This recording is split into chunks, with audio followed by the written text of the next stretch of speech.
तो पिछले हफ्ते हमने सुना था, आपको याद होगा, मैं कुछ बातें फिर से रिपीट करता हूं कि पौलुस किस तरह से गलातियों की पत्री में, गलातियों की कलीसिया में उस समय एक समस्या थी। समस्या ये थी कि वहाँ पे कुछ लोग, झूठे लोग, कुछ ऐसे प्रचारक जो व्यवस्था पालन करने की तरफ लोगों को ले जाना चाह रहे थे। तो उसी का प्रतिरोध करते हुए उसने व्यवस्था श्रेष्ठ नहीं है, अनुग्रह श्रेष्ठ है। व्यवस्था श्रेष्ठ नहीं है, परमेश्वर की प्रतिज्ञा श्रेष्ठ है। व्यवस्था श्रेष्ठ नहीं है, यीशु मसीह श्रेष्ठ है। इसी तरह से हमने उन बातों को देखा और पिछली बार हमने देखा था कि किस तरह से हम अगर यीशु मसीह में हैं तो हमारी व्यक्तिगत पहचान क्या है। फिर हमने उसमें बहुत चर्चाएं की थी। तो आज का इस खंड का मुख्य विषय है, यीशु के द्वारा हम परमेश्वर के पुत्र और पुत्रियां होते हैं। मुख्य विषय है, यीशु के द्वारा हम परमेश्वर के पुत्र और पुत्रियां होते हैं। इस खंड को 1 से लेके 11 पद तक मैंने 3 भागों में बांटा है। 1 पद से लेके 3 पद में पौलुस एक पुत्र और एक दास की तुलना का एक चित्रण करते हैं। एक दास और एक पुत्र, परमेश्वर का पुत्र, उसका चित्रण है। दूसरा 4 से लेके 7 पद तक उत्तराधिकार के कारण अगर हम पुत्र हैं और बंधनों से छुड़ाए गए हैं, इस बारे में पौलुस बात करते हैं। और तीसरा खंड है 8 पद से 11 पद तक, संसार के अधीनता अर्थात संसार का दासत्व या परमेश्वर के पुत्र के रूप में रहने का चुनाव का विकल्प के बारे में पौलुस बात करते हैं। 2 विकल्प हैं, या तो हम संसार को चुने या हम परमेश्वर के पुत्र होने के विषय को चुने। विकल्प हमारे सामने पौलुस रखते हैं। इसीलिए प्रभु बार बार कहते हैं जिसके कान हो वो सुने, बारंबार। तो आइए हम पहला खंड देखेंगे 1 से लेके 3 पद तक। एक पुत्र और एक दास की जो तुलना का चित्रण, जो पौलुस यहाँ पे एक तुलनात्मक एक चित्रण दिखा रहे हैं, उसके बारे में हम देखेंगे। मैं ये कहता हूँ कि उत्तराधिकारी जब तक नाबालिग है, यद्यपि सब वस्तुओं का स्वामी है, फिर भी उसमें और दास में कोई अंतर नहीं रहता, परंतु पिता द्वारा ठहराए हुए समय तक वह संरक्षकों और प्रबंधकों के अधीन रहता है। वैसा ही हम भी बाल्यावस्था में जगत की प्रारंभिक शिक्षाओं के दासत्व में थे। पौलुस का मुख्य विषय आप जान चुके हैं। इस पत्री को, गलातियों की पत्री का मुख्य विषय अगर एज अ होल देखें तो वो ये है, विश्वास के द्वारा धर्मी ठहराया जाना। तो उसी विषय को लेके वो बात कर रहा है। यहाँ पे एक चित्रण है, एक पुत्र का और एक दास का। आम बात है, जैसे हम परिवारों में भी देखते हैं, हमारा बच्चा जब छोटा होता है उसको अपने अधिकार का उसको कुछ नहीं पता होता। उसको आने वाले समय में उसको क्या मिलने वाला है, किन किन चीज़ों का वो अधिकारी होगा, उसको कुछ नहीं पता होता। उसी तरह से यहाँ पे पौलुस ने एक व्यवस्था और एक अनुग्रह के बारे में तुलना किया। व्यवस्था क्या है? एक दास की तरह। अनुग्रह क्या है? परमेश्वर के पुत्र की तरह। अगर हम पुत्र बन जाते हैं तो हमारे जीवन में परमेश्वर का बहुत बड़ा अनुग्रह है। इस 2 बातों का यहाँ पे तुलनात्मक रूप से, एक छोटा बालक जो नाबालिग है, आपको इसके पीछे का एक उस समय के इतिहास में, उस समय के कल्चर में देखा जाए, रोमी लोगों के और यहूदी लोगों के में भी एक प्रथा थी, एक चलन थी कि बेटा जब इस उम्र का हो जाए तभी उसको क्या कहा जाए, बालिग, या वो बच्चा खिलौना के साथ खेलने का समय उसका नहीं होगा, वो क्या होगा, एक बालिग माना जाएगा। उसके लिए एक उत्सव रखा जाता था, उत्सव मनाया जाता था उस समय। लेकिन उसी बात को लेके पौलुस हमसे बात कर रहे हैं, हमें सिखाना चाहते हैं कि अभी भी हम क्या बच्चा ही, नाबालिग होके ही जीना चाहते हैं, या परमेश्वर के पुत्रों के एक बालिग के रूप में उस अनुग्रह में बढ़ते हुए हम जीना चाहते हैं। 2 विषय हैं, स्पष्ट हैं। तो दूसरी बात पौलुस यहाँ पे लिखते हैं, जगत की प्रारंभिक शिक्षा के विषय में देखें तो यहूदी प्रथा के अनुसार क्या था, कई तरह से दिनों को विशेष मानना, महीनों को विशिष्ट मानना या वर्ष को विशिष्ट मानना व्यवस्था के अनुसार, या चांद को देख करके वो लोग कार्य करते थे। ये कई बातें सम्मिलित हैं उसमें, उन्हीं बातों को लेके यहाँ पे सजग करता है। बात हो रही है गलातियों की मंडली को। उस समय की गलातियों की एक मंडली थी, जैसे हम आज एक जाइंट ये सियोन चर्च की एक जो मंडली है, उसी तरह से एक मंडली में जो समस्या थी, उसी समस्या को एड्रेस करते हुए पौलुस उस समस्या से निकालने के लिए बातें रख रहा है पवित्र आत्मा के द्वारा। तो आपके और हमारे लिए भी उतना ही महत्वपूर्ण है। जगत की जो प्रारंभिक शिक्षा की बात करें, पौलुस कोलोसियों की पत्री में, आप अपने बाइबल में देख सकते हैं, कोलोसियों उसका 2 अध्याय का 8 पद में लिखते हैं, कोलोसियों में भी सावधान रहो कि कोई तुम्हें उस तत्व ज्ञान और व्यर्थ की बातों के द्वारा भ्रम में न डाले, जो मनुष्य की परंपरा और जगत की प्रारंभिक शिक्षा के अनुसार तो है, पर मनुष्य के अनुसार, मसीह के अनुसार नहीं। उसी तरह से इसका कोलोसियों 2 अध्याय का 20 और 21 पद में भी ठीक इसी तरह से पौलुस लिखते हैं, यदि तुम मसीह के साथ संसार की प्रारंभिक शिक्षाओं के लिए मर चुके हो, तो फिर क्यों उनके समान जो संसार में जीवन व्यतीत करते हैं ऐसी विधियों से बंधे हो, जैसे इसे हाथ में मत लो, इसे मत चखो, इसे मत छुओ इत्यादि। क्योंकि झूठी शिक्षा इन मौलिक सिद्धांतों के अनुसार है, न कि यीशु के अनुसार। पौलुस स्पष्ट करना चाहते हैं, वो क्या कहना चाहते हैं कि देखो, एक समय तुम नाबालिग थे, एक समय तुम दासत्व में थे, एक समय तुम ऐसे परिस्थिति में थे, तुम सच्चे परमेश्वर को नहीं जानते थे, लेकिन अभी मैंने तुम्हें यीशु मसीह को तुम्हारे सामने रखा। यीशु मसीह को जैसे ही क्रूस पे क्रूसारोपित हो, ठीक उसी तरह से मैंने तुम्हारे आंखों के सामने यीशु मसीह को मैंने दिखाया। तो तुमने उस अनुग्रह को जानने के बाद फिर तुम क्या फिर से दास बनना चाहते हो क्या? फिर से उसी दासत्व में जाना चाहते हो? परमेश्वर के उस अनुग्रह को और पुत्रत्व को जो अधिकार पाने के बाद भी फिर से तुम वहीं उस दास बनना चाहते हो? ये बड़ी स्पष्ट रूप से प्रभु उस समय पौलुस के द्वारा गलातियों की कलीसिया को कह रहा था। लेकिन आज आपके लिए और मेरे लिए भी उतना ही प्रासंगिक है और हमारे लिए भी उतना ही महत्वपूर्ण है। हमने यीशु मसीह को जाना, हमने यीशु मसीह की वचन के स्वाद को हमने चखा, उसकी महानता को हमने जाना। अगर आज जानते हुए भी क्या हम अभी भी पीछे ही मुड़ के तो नहीं देख रहे हैं उसी संसार में और संसार की चीज़ों के साथ? फिर हमारा अट्रैक्शन तो नहीं है? क्या हम फिर से मुड़ना तो नहीं चाहते?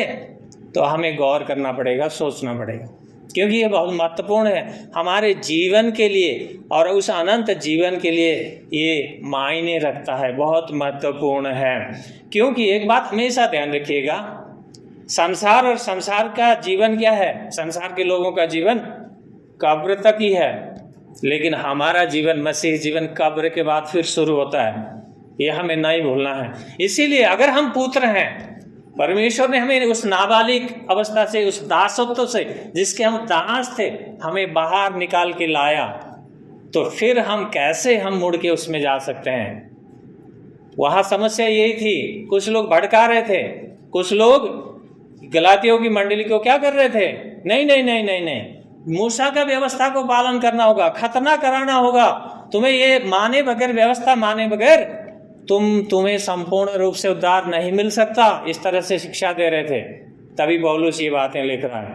तो आपके लिए और मेरे लिए बहुत महत्वपूर्ण है कि हम किसको चुनते हैं। क्या हम फिर से दास बनना ही चाहते हैं, फिर से वापस दासत्व में जाना चाहते हैं, या हम परमेश्वर के पुत्र के जो अधिकार हमें मिला है उस अधिकार को पकड़ते हुए उस अनंत की यात्रा तक हम चलने के लिए तैयार हैं? ये आपका और मेरा चुनाव है। पहले खंड में हमने यही देखा। दूसरा खंड 4 से लेके 7 पद में पौलुस उत्तराधिकार के कारण हम पुत्र हैं और बंधन से छुड़ाए गए हैं, इस विषय पे बात करते हैं। आप अपने बाइबल में देख सकते हैं। परंतु जब समय पूरा हुआ तो परमेश्वर ने अपने पुत्र को भेजा, जो स्त्री से उत्पन्न हुआ और व्यवस्था के अधीन उत्पन्न हुआ कि जो लोग व्यवस्था के अधीन हैं उन्हें मूल्य चुकाकर छुड़ा लें और हमको लेपालक पुत्र होने का अधिकार प्राप्त हो, इसलिए कि तुम पुत्र हो। परमेश्वर ने अपने पुत्र के आत्मा को, जो हे अब्बा हे पिता कहकर पुकारता है, हमारे हृदय में भेजा है। इसलिए तुम अब तो दास नहीं परंतु पुत्र है, और जब पुत्र है तो परमेश्वर के द्वारा उत्तराधिकारी भी। यहाँ पे पौलुस बात करते हैं, जब परमेश्वर ने अपने समय में, उचित समय में, जो सही समय में अपने पुत्र को इस संसार में भेजा परमेश्वर की उद्धार की योजना के अनुसार, क्योंकि जो लोग व्यवस्था के बंधन में जो लोग थे उनके लिए समय ये लग सकता है कि यीशु के आने में देरी हुई है, मगर पौलुस स्पष्ट करते हैं कि उनका आने का समय सही था। कुछ लोग कह सकते हैं, अरे उस समय आए यीशु मसीह, उन लोगों ने यीशु को क्रूस पे चढ़ा दिया, अगर हमारे समय में आते तो हो सकता हम क्रूस पे नहीं चढ़ाते। ऐसे कुछ बातें सोच सकते हैं, हो सकता है, लेकिन ध्यान रखिए परमेश्वर जो भी करते हैं उनका उचित समय पे होता है, ना आगे ना पीछे। परमेश्वर ने यीशु मसीह को जो यहाँ भेजा, कुंवारी मरियम के गर्भ में प्रभु यीशु आए,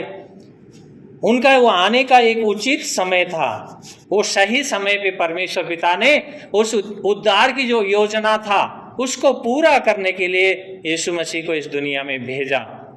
क्योंकि हमें नहीं भूलना है कि हम भी एक दिन दासत्व में थे। ड्यूटेरोनोमी में 15 अध्याय का 15 पद में, व्यवस्था विवरण 15 का 15 में परमेश्वर के वचन में लिखा है कि ये स्मरण रखना कि तू भी मिस्र देश में दास था और तेरे परमेश्वर यहोवा ने तुझे छुड़ाया है। मूसा के द्वारा जो परमेश्वर के लोगों की जो अगुवाई में परमेश्वर चला रहा है, उस समय प्रभु यीशु मूसा को ये वचन कहते हैं कि ये बात ना भूलना, तुम दासत्व से निकल के तो जरूर आए हो, लेकिन जिस दासत्व में तुम थे उस बात को हमेशा स्मरण रखना, ताकि उस बात को अगर हम स्मरण रखेंगे तो हम जान पाएंगे कि अपना पिछला अवस्था, हमारी दयनीय अवस्था, वो अवस्था को हम स्मरण करेंगे तो हम परमेश्वर की उस उपकार को, परमेश्वर की उस करुणा को, उसकी अनुग्रह को हम नहीं भूल पाएंगे। इसलिए वो कहता है कि तुम भी दासत्व में थे, लेकिन परमेश्वर ने क्या किया, अपने उस अनुग्रह के कारण उस दासत्व से छुड़ा करके हमें क्या बनाया, अपना पुत्र और पुत्री बनाया। ये बहुत बड़ी परमेश्वर की हमारे जीवन के लिए एक उसकी दया है। यीशु में हम पुत्र हैं तो पुत्र तो हैं ही, मगर आदम ने जो खोया था उससे भी बढ़कर हम यीशु में पाते हैं, वो है अनुग्रह।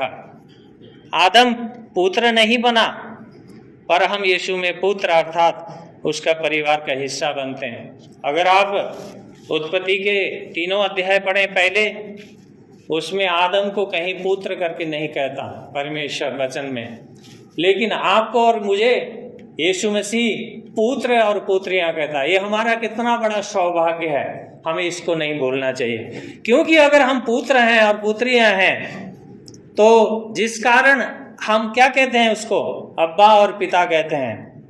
वास्तव में जो पुत्र या पुत्री है उसके हृदय में पुत्र की आत्मा है, तभी तो हम पिता कहकर चिल्लाते हैं, जैसे यीशु ने परमेश्वर पिता को अपना पिता कह करके पुकारा। मरकुस उसका 14 अध्याय का 36 पद में लिखा है, आप लोग बाद में पढ़ लीजिएगा, मरकुस 14 उसका 36। लेकिन एक चीज हमें नहीं भूलना है, हम लोग चिल्लाते हैं, हम लोग प्रार्थना करते हैं, हम लोग रोते हैं, किसे पुकारते हुए, पिता को। हम कहते हैं तू मेरा पिता है, आप मेरे अब्बा हो, आप मेरे पिता हो, आप मेरे क्या हो, सब कुछ हो, मेरे परमेश्वर हो, मेरे प्रभु हो, मेरे डैडी हो। कई लोग डैडी करके पुकारते हैं, चाहे अपनी प्रार्थना में चिल्लाते हैं, रोते हैं। ये अधिकार किसने दिया आपको और मुझे? हमने यीशु मसीह के द्वारा पाया। ये अधिकार बहुत बड़ा है, इसीलिए हमें इस चीज को नहीं भूलना चाहिए। हमारे भीतर परमेश्वर पवित्र आत्मा की गवाही से हम जानते हैं कि हम उसके पुत्र और पुत्रियां हैं। रोमियो उसका 8 अध्याय का 16 पद में पौलुस लिखते हैं, आत्मा स्वयं हमारी आत्मा के साथ मिलकर साक्षी देता है कि हम परमेश्वर की संतान हैं। तभी तो हम उसको पिता करके पुकार रहे हैं, तभी तो उस अनुग्रह को जान पाते हैं।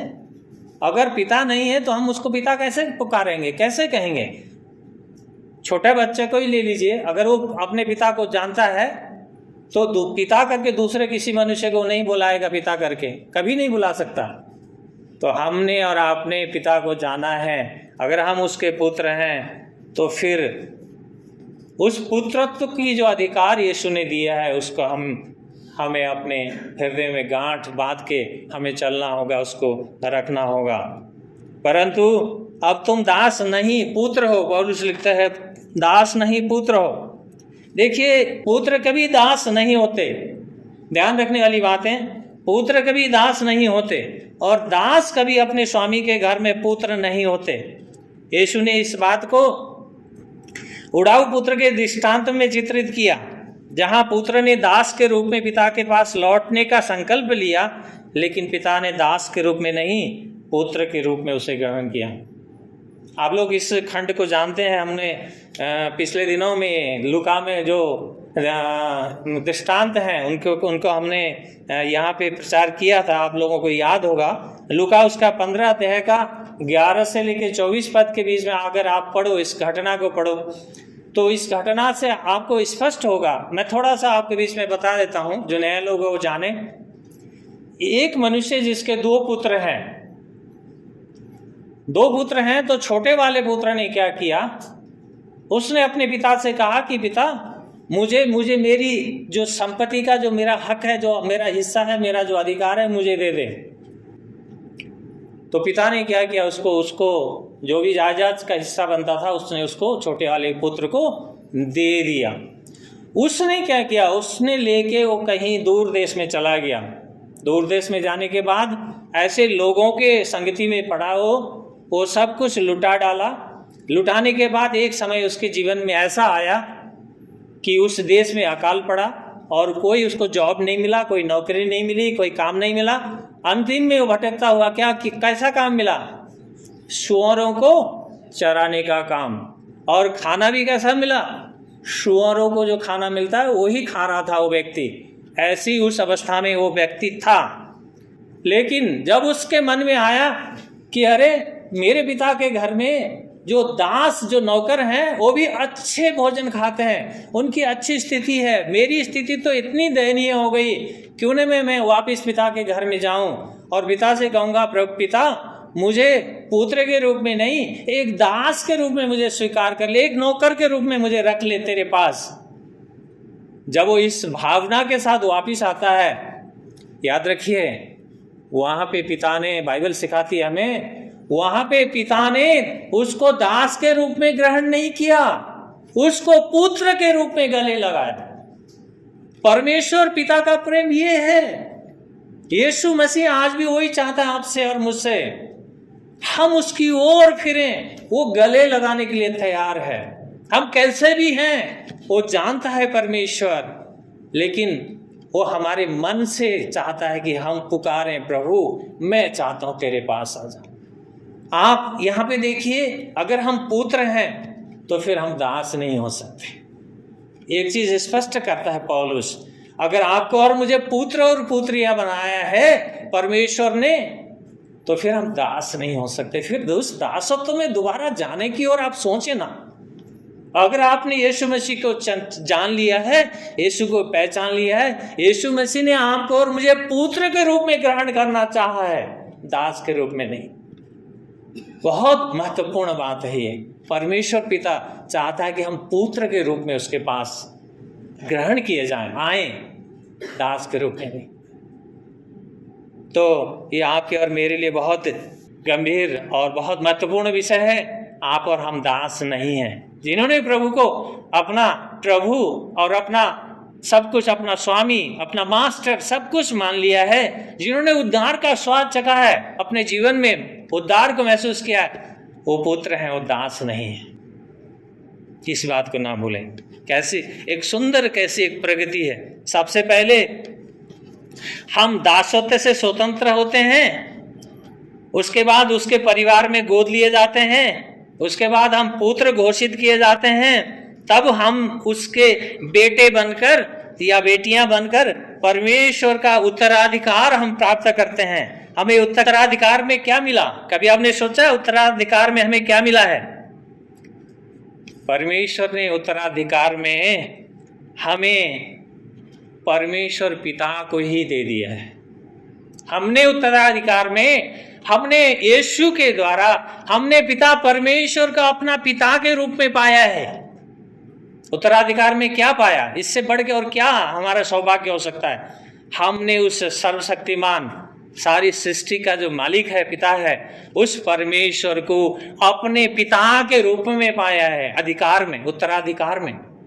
बहुत बड़ी अनुग्रह है आपके और मेरे लिए। पौलुस इस बात को सिखाना चाहता है। दासत्व से हमारी मुक्ति हुई, हम पुत्र और पुत्रियां बने, हमारे हृदय में यीशु की आत्मा है और परमेश्वर के उत्तराधिकारी के रूप में हमारी आज जो स्थिति है, ये सभी यीशु में दिए गए हमारे अधिकार हैं। हम उन्हें मसीह के माध्यम से प्राप्त करते हैं। इस कारण हमें मसीह में आनंदित होना होगा। दूसरा खंड हमने देखा, पौलुस हमें सिखाना चाहते हैं, यदि हम पुत्र हैं, यदि हम पुत्रियां हैं, तो हम अपने अधिकार को जानें।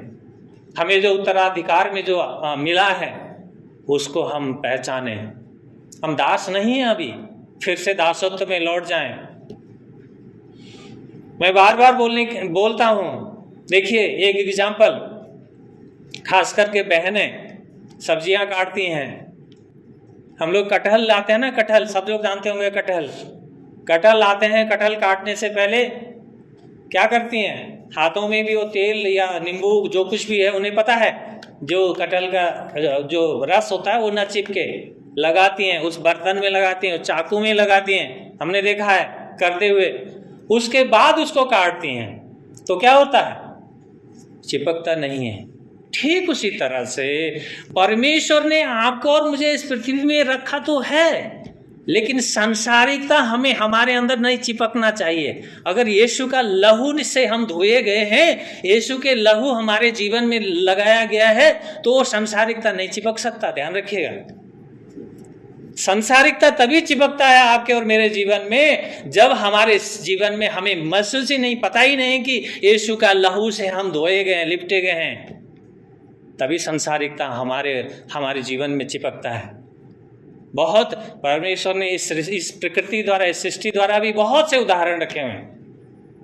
बहनें अच्छी तरह से करती हैं ये काम, हमें पता है। तो इसलिए यदि हम पुत्र और पुत्रियां हैं, ध्यान रखें, तो हम हमारी अधिकार को हम अवश्य भी पकड़ के रखेंगे, थाम के रखेंगे। उस अनंत की यात्रा में जाना है हमने। हमारा जीवन छोटा सा नहीं है, कब्र तक नहीं है सीमित। हमारा जीवन अनंत की यात्रा हजारों साल के लिए है।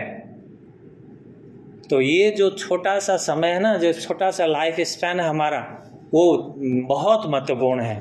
तीसरा खंड 8 से लेके 11 पद, पौलुस यहाँ पे विकल्प देते हैं हमें, संसार की दासत्व या परमेश्वर के पुत्र में रहने का चुनाव करने का विकल्प। दो चीजें हैं, या तो हम संसार के दासत्व में दास के रूप में रहें या परमेश्वर के पुत्र के रूप में रहें। चुनाव आपके और मेरे पास है, उसके बारे में बात करता है। अतः उस समय जब तुम परमेश्वर को नहीं जानते थे तो उनके दास थे जो स्वभाव से ईश्वर नहीं, परंतु अब तुमने परमेश्वर को पहचान लिया है, अथवा यूं कहें कि परमेश्वर ने तुमको पहचान लिया है। फिर ये कैसे कि तुम उन निर्बल, व्यर्थ और प्रारंभिक शिष्याओं की ओर लौट रहे हो? क्या तुम फिर से उनके दास होना चाहते हो? तुम विशेष दिनों, महीनों, ऋतुओं या वर्षों को मानने लगे हो। मुझे भय है कि कहीं तुम्हारे लिए किया गया मेरा परिश्रम व्यर्थ न हो जाए। जब हम परमेश्वर को नहीं जानते थे ठीक इसी तरह से इस खंड की तरह से इफिसियों 2 अध्याय में अगर 1 से लेकर 3 पद अगर आप देखें तो वहाँ भी पौलुस इसी बात को कहते हैं कि जब हम परमेश्वर में नहीं थे तो हमारी क्या अवस्था थी, हम क्या थे, हम मरे हुए थे, हम मृत अवस्था में थे। यहाँ भी वही बात कहते हैं, जब हम परमेश्वर को नहीं जानते थे तो बंधन हमारे जीवन में था, हम उन वस्तुओं की सेवा करते थे जो स्वाभाविक रूप से परमेश्वर नहीं थे। परंतु गलातियों की लोगों को यहाँ पौलुस ने परमेश्वर को दिखाया, परमेश्वर को उनके सामने रखा। उन लोगों ने परमेश्वर को जानने के बाद भी वो क्या कर रहे थे, वापिस दासत्व में लौटने की कोशिश कर रहे हैं। ये बात पौलुस को चकित करती है, आश्चर्यचकित होते हैं पौलुस। यहाँ पे हमें स्पष्ट रूप से हमें अपने जीवन के बारे में हमें पता होना चाहिए। जैसे पहले हमने देखा, हम उस दासत्व में थे, उन बातों को स्मरण करो कहता है। तुम कहाँ से निकल के आए हो? हम ज़्यादातर लोग यहाँ मसीह परिवार से नहीं हैं, ज़्यादातर लोग परमेश्वर के द्वारा बचाए गए, चुने गए हिंदू या कोई और परिवार से चुने हुए लोग होंगे। लेकिन हमें ये वो चीज़ नहीं भूलना चाहिए, वो बातें नहीं भूलनी चाहिए। हम पिछले जीवन में क्या कर रहे थे, हमारा जीवन कैसा था। हम तो मरे हुए अवस्था में थे, नाशवान चीज़ों की हम आराधना करते थे। वो परमेश्वर नहीं थे, हम नहीं जानते थे, उनकी आराधना करते थे। लेकिन अभी हमने जब परमेश्वर को जान लिया है, जब हम परमेश्वर को पिता करके हम पुकारते हैं, तो फिर अगर हम वापस उसी दासत्व में लौटते हैं तो आश्चर्य करना स्वाभाविक ही है। पौलुस आश्चर्यचकित हो रहा है। यहाँ पे गलातियों के लोग को देखे क्या, उसने यीशु मसीह को और उस अनुग्रह को, उस दया को उनके बीच में रखा, अच्छे से सिखाया, अच्छे से उन्होंने जाना। लेकिन कुछ लोगों के भटकाव में आने के कारण वो लोग क्या हो रहे थे, फिर से वही दासत्व में जाने की बातें उनके जीवन में आ रही थी। इसलिए पौलुस यहाँ पे इन बातों को लिख रहे हैं। पौलुस की इस बात से कि परमेश्वर ने तुमको पहचान लिया है, एक बात यह महत्वपूर्ण है, ध्यान रखिए। पौलुस कहता है कि परमेश्वर ने तुम्हें पहचान लिया है। इससे हम जानते हैं कि परमेश्वर हम प्रत्येक को जो मसीह में उन्हें जानता है। अगर आप पढ़ें मत्ती 7 अध्याय का 21 से लेकर 23 पद, मत्ती उसका 7 अध्याय का 21 से लेकर 23 पद में अगर पढ़ें, वहाँ पे प्रभु यीशु एक बात कर रहे हैं। वहाँ पे एक खंड है, वहाँ पे जब न्याय के सिंहासन के सामने परमेश्वर कुछ लोगों को फैसले के समय में कुछ लोगों को परमेश्वर कहते हैं क्या, मैंने तुम्हें कभी नहीं जाना। क्या कहते हैं, मैंने तुम्हें कभी नहीं जाना। लेकिन यहाँ पौलुस क्या लिख रहे हैं कि जो यीशु में हैं उन सबको परमेश्वर जानते हैं। जो यीशु में हैं, जो यीशु के पुत्र और पुत्रियां हैं, यीशु के द्वारा परमेश्वर क्या कहता है, सबको जानता है। वहाँ उस दिन न्याय के दिन में परमेश्वर यीशु मसीह कहते हैं कि उन लोगों को कह रहे थे जो आश्चर्य कर्म भी कर रहे हैं, जो अद्भुत कार्य भी कर रहे हैं, लेकिन यीशु मसीह ने कहा मैंने तुम्हें कभी नहीं जाना। लेकिन यहाँ पे पौलुस कहते हैं जो परमेश्वर के हैं, उसके चुने हुए हैं, उसके पुत्रत्व, उसके अधिकार में जिन्होंने विश्वास किया, उसके पुत्रत्व को, अधिकार को जिन्होंने माना और पाया, वो क्या है, परमेश्वर उन सबको जानता है। अगर परमेश्वर आपको और मुझे जानता है तो हमें कोई चिंता करने की जरूरत नहीं है। लेकिन ध्यान रखिए, परमेश्वर आपको और मुझे जानने की जरूरत है, आपको और मुझे पहचानने की जरूरत है। ऐसा ना हो कि हम ही सिर्फ परमेश्वर को जानते हों और परमेश्वर हमें ना जानता हो। अगर ऐसी स्थिति है तो स्थिति खतरनाक स्थिति है, ध्यान रखिएगा। अक्सर मैं एग्जाम्पल देता हूँ, मोदी को, प्रधानमंत्री मोदी जी को हम ही नहीं संसार के बहुत से लोग जानते हैं। लेकिन क्या मोदी जी आपको और मुझे जानते हैं? क्या उनका आपका और मेरे साथ कोई व्यक्तिगत संबंध है? जानते हैं? ये ज़्यादा महत्वपूर्ण है। इसीलिए हम परमेश्वर को जानते हैं, वो तो शैतान भी जानता है। शैतान भी परमेश्वर को खूब जानता है, वचन भी अच्छे से जानता है, वो वचन लेके आता है वो। लेकिन महत्वपूर्ण है कि यीशु मसीह आपको और मुझे बेटा और बेटी कहे और पहचाने उस दिन, ये ज़्यादा महत्वपूर्ण है।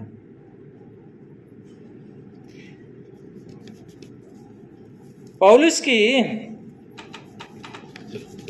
इन बातों से वो क्यों कहता है कि गलातियों के लोगों को फिर क्यों पुरानी बातों की ओर लौट रहे हो? यदि आप एक दास थे परंतु आप एक पुत्र हैं और पुत्रियां हैं, यदि आप परमेश्वर को नहीं जानते थे परंतु आप उसे जानते हैं, तो फिर से पुरानी दासत्व की ओर कैसे लौट सकते हैं? आप अपने आप को उनके दासत्व में कैसे दे सकते हैं जिससे यीशु ने हमें उस लहू के द्वारा बचाया?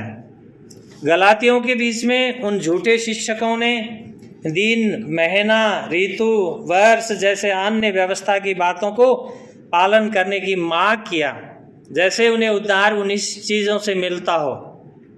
इस खंड को अगर देखना हो तो आप लोग पढ़ सकते हैं कुलुस्सियों 2 अध्याय का 16 और 17 पद। यहाँ पे पौलुस स्पष्ट रूप से सिखाते हैं कि क्यों नहीं हमें उन बातों की ओर फिरना है, क्यों हमें उन बातों की, उन दासत्व वाली बातों की ओर क्यों नहीं फिरना है, उन बातों को स्पष्ट करता है। यहाँ पे पौलुस कहते हैं कि मुझे भय है। आखिर पौलुस का भय क्या है? क्यों पौलुस भय करता है?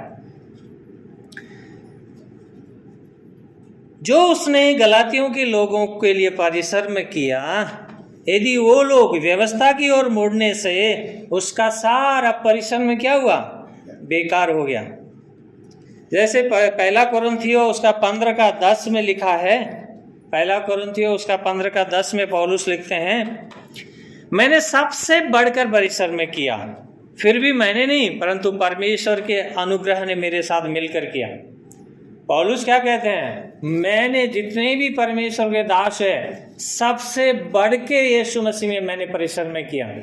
वो यही बातें कहना चाहते हैं। अगर गलातियों के लोगों के बीच में उन्होंने इतना मेहनत और इतना परिश्रम किया और इतना कठिनाई को साथ उन्होंने परिश्रम किया, अगर इतना सब कुछ होने के बावजूद, जानने के बावजूद, परमेश्वर पिता को जान करके, यीशु मसीह के उस अनुग्रह को जान करके भी वो लोग फिर से उस दासत्व में वापस लौटना चाहते हैं, उस बंधन में फिर से जकड़ना चाहते हैं, तो उसका सारा परिश्रम क्या हुआ?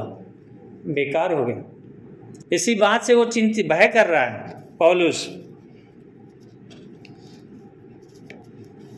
पौलुस ने गलातियों और हमारे सामने एक विकल्प रखा है।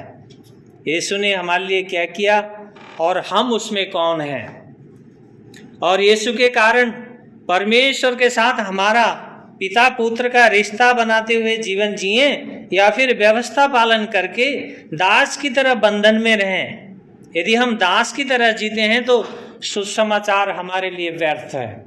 पौलुस बहुत स्पष्ट रूप से गलातियों की लोगों को, उस मंडली को सिखाना चाहते हैं कि परमेश्वर का अनुग्रह क्या है और व्यवस्था के दासत्व में जकड़ना क्या है। बहुत स्पष्ट से वो सिखा रहे हैं। तो यहाँ पे हमारे बीच में एक जॉन वेस्ली करके एक व्यक्ति हैं, उन्होंने खुद अपने बारे में लिखा है। वो क्या लिखते हैं मैं थोड़ा सा आपको बीच में पढ़ के सुना रहा हूँ। क्या लिखते हैं वो? उनके रूपांतरण से पहले, अर्थात मसीह में नया बनने से पहले, पुनर्जन्म न कहें, जो बॉर्न अगेन जो बोलते हैं ना, एक नया जन्म पाने के विषय, उससे पहले वो अपने जीवन की अवस्था को लिखते हैं। कैसे? वो एक पास्टर के बेटे थे और स्वयं भी पास्टर थे। वो लिख रहे हैं, खुद का लिखा हुआ उनका, वो क्या थे? स्वयं भी पास्टर थे और पास्टर के बेटे भी थे। अच्छे नैतिक कार्यों में संलग्न थे। उन्होंने झुग्गी झोपड़ियों में सेवा की। उन्होंने शनिवार और रविवार दोनों दिनों को सत्य के रूप में माना। एक मिशनरी के रूप में इंग्लैंड और अमेरिका में कार्य किया। ध्यान से सुनिएगा इन बातों को।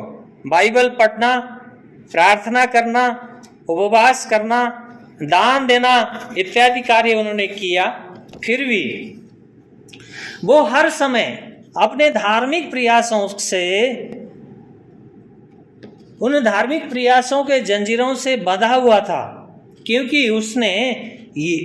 यीशु ने उसके लिए जो किया वे भरोसा करने की बजाय खुद को परमेश्वर के सामने कार्यों द्वारा साबित करने का प्रयास किया। बाद में वो यीशु पर विश्वास करने लगे। उद्धार के लिए केवल यीशु पर विश्वास उन्होंने किया, तब उसे अपने आंतरिक आश्वासन उन्हें मिला कि उनके पाप क्षमा हुए और वो बचा लिए गए और परमेश्वर के अभी पुत्र हैं। बसने से पहले की गई अपनी सारी धार्मिक कार्य के प्रति उन्होंने लिखा, क्या कहते हैं वो, मेरा तब एक दास का जैसा विश्वास था, एक पुत्र का जैसा विश्वास नहीं था, पर अब है। मित्रों देखिए, वो एक पास्टर भी था, पास्टर का बेटा भी था, प्रचार भी करता था, सेवकाई भी अच्छे से करता था, सब कुछ था उसके जीवन में। बाइबल पढ़ना, प्रार्थना करना, उपवास करना, दान देना, जैसे हम सब आप लोग करते हैं, सब कुछ था। लेकिन वो कैसे कर रहा था? परमेश्वर को अपने धार्मिक कार्यों के द्वारा प्रसन्न करने की कोशिश कर रहा था वो, अपने कार्यों से। लेकिन परमेश्वर का वचन क्या कहता है? आपके और मेरे धार्मिक धर्म के काम कैसे हैं? मैले चिथड़ों की तरह, कोई काम के नहीं है। वही उसने जब जाना, सचमुच में यीशु के उस उद्धार को जब जाना, उसने पुनर्जन्म पाया, नया जन्म पाया, तब उसका एहसास हुआ कि मेरे पाप अब क्षमा हुए। आप में से किसी को अगर अपने पाप क्षमा होने का एहसास अगर नहीं है तो घुटना टेकिएगा यीशु के सामने। अगर आपने एहसास अभी तक नहीं पाया मेरे पाप क्षमा हो गए, तो फिर कहीं ना कहीं आप दासत्व में हैं, अभी भी दासत्व में है। ये महत्वपूर्ण है। गलातियों की पत्री के लिए उस समय था, या आज आपके लिए और मेरे लिए है। जब तक हम उस विषय को लेके नहीं आते, प्रभु यीशु को नहीं कहते, प्रभु तेरा वो क्रूस में बहा हुआ लहू मेरे कारण, मेरे पापों के लिए था, मेरे कारण था, मेरे लिए था। जब तक व्यक्तिगत रूप से हम अपने लिए नहीं मानते, कहते नहीं कि प्रभु मैं गुनहगार हूं, मैं पापी हूं, मैं अधर्मी में हूं, तेरा क्रूस का लहू सिर्फ मेरे लिए है, मुझे क्षमा कर, मुझे बचा ले, मैं तेरे चरणों में सच्चे पश्चाताप के साथ आता हूं या आती हूं। जब तक आप और हम नहीं कहते, तब तक आपके और मेरे पाप क्षमा नहीं होते। ध्यान रखिएगा, नहीं होते। क्योंकि प्रभु यीशु ने कहा ना, परमेश्वर ने तो जगत से प्रेम किया, अपने इकलौते पुत्र को भी भेज दिया, लेकिन बचा कौन? जिसने उसको विश्वास किया उस पे पर कि कहा कि तू मेरा प्रभु है। अन्यथा कोई फायदा नहीं है। चाहे हम, जैसे हमने एक एग्जाम्पल देखा यहाँ पे जॉन वेस्ली का, उन्होंने खुद लिखा अपने बारे में, मेरा एक दिन ऐसा जीवन था, कहीं हम भी ऐसे भूल में ना हो। आज का दिन, आज का ये आराधना हमारे लिए व्यर्थ ना होने पाए। हम उस क्रूस को ताकें, क्रूस को देखें, जहां यीशु ने निष्पाप होते हुए कोई गुनाह नहीं किया था, वो परमेश्वर का पुत्र था, उसे उस क्रूस की वेदना को सहने की कोई जरूरत नहीं थी। सिर्फ एक ही कारण, आपके और मुझसे उसने प्रेम किया, और सिर्फ आपको और मुझे बचाने के लिए उसने वो वेदना को सह लिया, जिस वेदना को हम कभी कल्पना नहीं कर सकते। तभी तो पौलुस लिखता है ना कि मेरे लिए प्रार्थना करो, मैं यीशु की मृत्यु की इस मर्म को जान सकूं। पौलुस ऐसे ही नहीं कहता, यीशु की मृत्यु की उस मर्म को मैं जानूं। इसलिए मित्रों, आपके लिए और मेरे लिए बहुत महत्वपूर्ण है कि हम उस यीशु ने जो कार्य किया क्रूस पे, उसके ऊपर अपनी नजरें घुमा के देखें, उसके तरफ मुड़ें, पश्चाताप करें। जहाँ हम असहाय होते हैं, जहाँ हम निर्बल होते हैं, जहाँ हम कमज़ोर पड़ते हैं, उस समय हम उस पिता के हाथ को पकड़ लें, क्योंकि वो बलवान है। हमारी निर्बलताओं में वो अपनी महिमा देखना चाहता है। कहना वो चाहता है कि देखिए बहनें, अक्सर जिनके पास छोटे बच्चे होते हैं, पलंग में सुला रखा है, जब तक बच्चा रोता नहीं तब तक उसके पास आती नहीं है, अपने कामों में व्यस्त रहते हैं, घर के अंदर ही रहते हैं, कमरे में ही रहते हैं। लेकिन कुछ न कुछ कामों में व्यस्त रहते हैं। क्यों? क्योंकि वो जानती हैं जब मेरा बेटे को कोई तकलीफ होगी या भूखा होगा, कुछ भी होगा, तो क्या करेगा? वो रोएगा, रोएगा, चिल्लाएगा, तब मैं उसके पास जाऊंगी। तो आपका और मेरा भी दायित्व है कि हम प्रभु के पास अगर हम जाना चाहते हैं, सच्चे मायने में उसके उत्तराधिकार के बारे में जानना चाहते हैं, हम बेटे और बेटियां उसके हैं करके इस अधिकार को हम अपने जीवन में लेके चलना चाहते हैं, तो हम उसके पास आना होगा, घुटने टेकने होंगे, रोने होंगे, आंसू बहाने होंगे, अन्यथा नहीं हो सकता। मसीही जीवन ऐसे औपचारिकता का जीवन नहीं है। मसीही जीवन फॉर्मेलिटी से पूरा होने वाला जीवन नहीं है। मसीही जीवन में इन वचनों को जीना पड़ेगा, अपने जीवन में जीना पड़ेगा, इन वचनों को लगाना पड़ेगा। और प्रभु की सामर्थ्य अगर हमारे साथ है, आपके और मेरे साथ है, तो हम उस वचनों के साथ जी सकते हैं, चल सकते हैं। क्योंकि हम जानते हैं हम कमज़ोर पड़ते हैं, कमज़ोर हैं, लेकिन हमारा एक बहुत बड़ा एक सहायक, हमारा एक बहुत बड़ा परमेश्वर है जो हमें कभी नहीं छोड़ता, कभी नहीं त्यागता।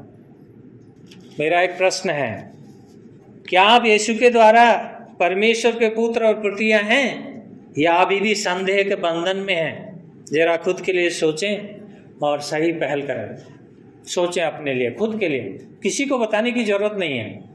खुद के बारे में सोचें, क्या सचमुच में परमेश्वर पिता के यीशु मसीह के द्वारा हम पुत्र और पुत्रियां हैं या अभी भी कोई संदेह है, अभी भी हम कहीं भ्रम में हैं, अभी भी कुछ बातें ऐसी हैं जो हमें दासत्व की बेड़ियों से जकड़ी हुई हैं? अगर ऐसा है तो अपने बारे में सोचें, चिंतन करें। आइए हम प्रार्थना करें।